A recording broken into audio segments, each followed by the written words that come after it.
Hey y'all, welcome to my channel or welcome back. I'm Joche and I'm your go-to girl for all things real.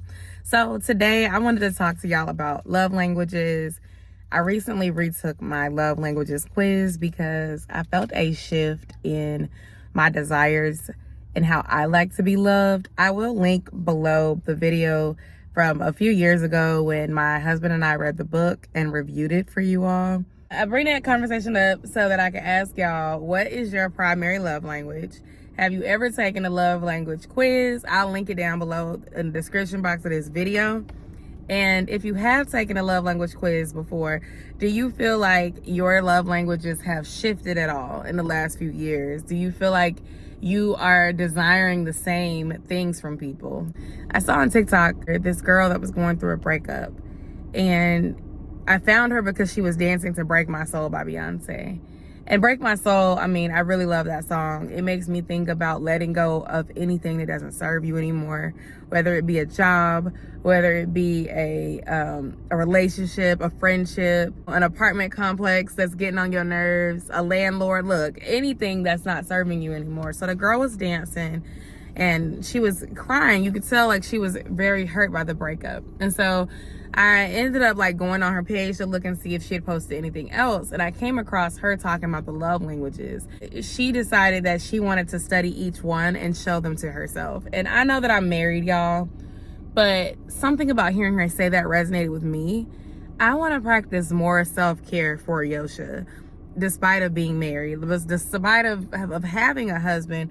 I want to give myself love in a way that elevates me personally, to where the love I have for myself is not tied to any other person, whether it's my husband, my father, my son. Like, I think a lot of us tie our worth into others, the opinions of our parents, the opinions of the person we love, the opinions of our kids. And those things do matter to an extent, but I think the more that you value yourself, the more that you love on yourself, the better. So like when it comes to receiving gifts, growing up, y'all, we didn't have a lot of money, so I didn't receive a lot of gifts. My mom and dad, they made it do what it do, but I didn't grow up just asking for whatever I want and getting it every time. Although my dad did what he could and did everything possible to ensure that I didn't go without stuff, I didn't grow up just like where I could just be like, oh, I want this and I'm getting it for sure, without it being some sort of planning and budgeting and stuff like that. And that's kind of why I am the way I am. I cringe when something is super expensive and I second guess, like, should I get this? Do I deserve this right now?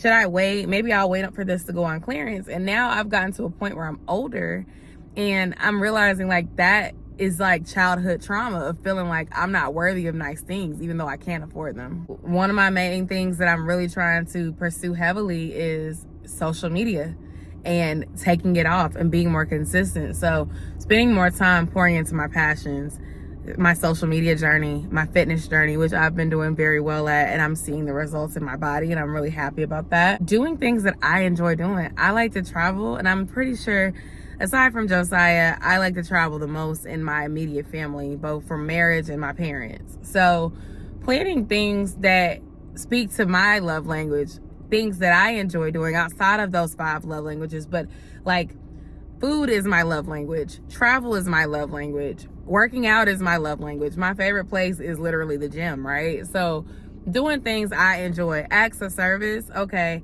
showing up for myself. If I say I'm going to do something, doing it, working on my own self-development, putting the time in for Joche. Those are the ways that I'm going to exemplify active service for myself. And then physical touch. I mean, physical touch for me could be just taking the time to reflect, taking the time to pray in the morning, meditate, work out, fuel my body with the right foods.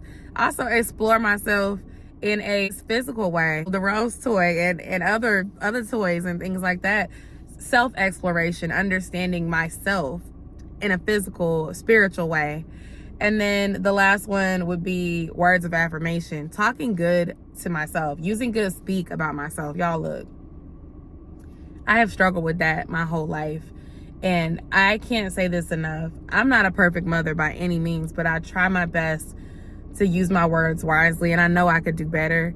But I just remember how often my mom would call me fat when I was a child, how often my mom would pick at me for my weight. And now to this day, I'm 29 years old, I still critique myself and my weight. Now I'm currently 239-ish pounds and my goal weight is 220. I've lost a lot of weight. My heaviest weight married was 278 pounds, y'all.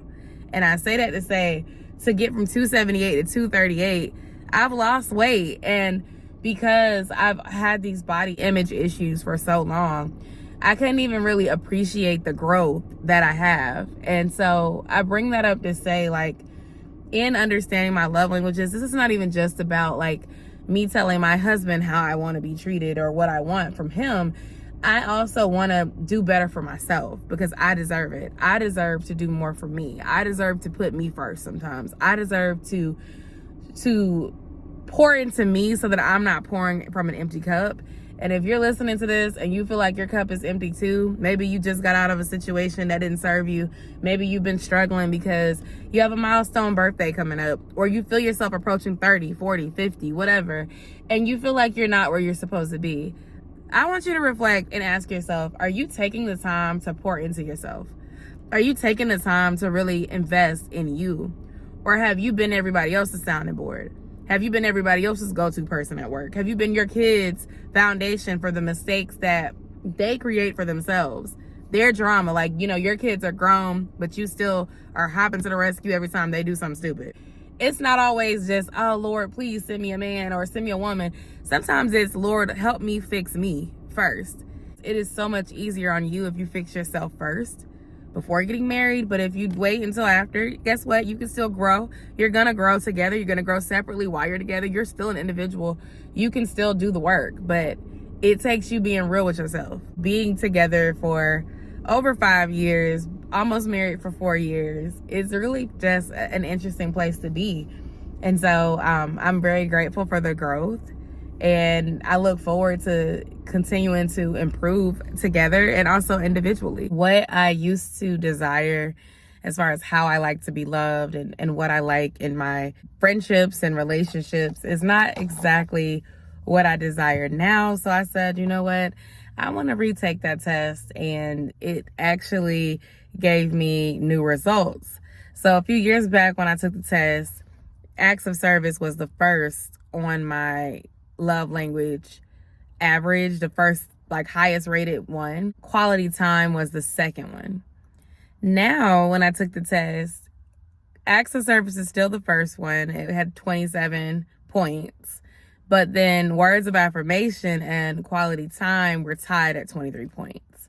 Let me just start off by saying that I want to be loved in all of the languages, but my love languages have shifted.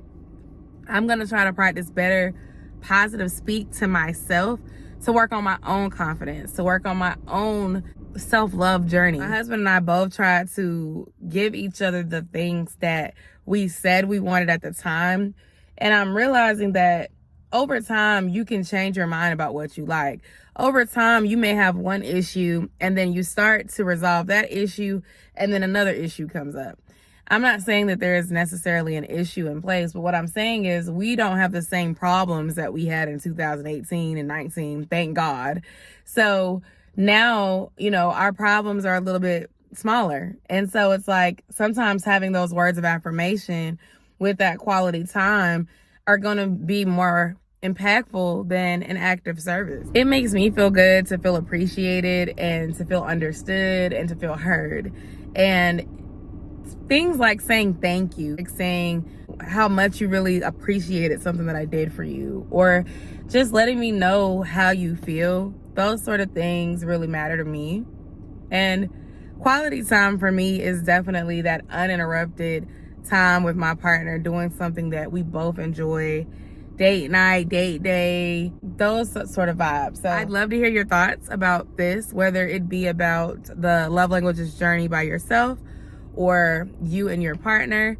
Share your experiences in the comment section down below. I will link the book for the secret love languages down below, as well as the website to take the free quiz. Subscribe if you are new. Thank you so much for watching today's video, and I'll see y'all next time. Bye.